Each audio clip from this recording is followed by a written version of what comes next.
Kanunay jud ni ginasulti sa paigsuon na kinsa man nag-ingon nimo.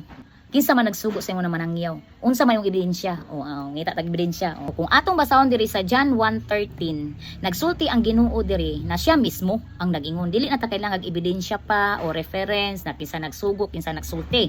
O kung dawaton daw nimo si Kristo sa imong kinabuhi, mahimo kang anak sa Dios. Kung atong basahon diri sa John 1:13, nahimo silang mga anak sa Dios dili sa tawhanong paagi o pagbuot. Ang Dios mismo mao ang naghimo kanilang iyang mga anak.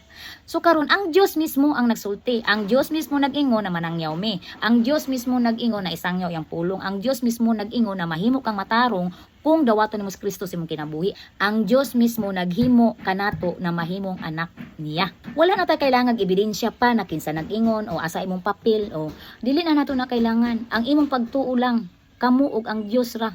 Kailangan kag ebidensya. O ang Dios mismo nag-ingon kung dawaton nimo si Kristo mahimo kang anak sa Dios.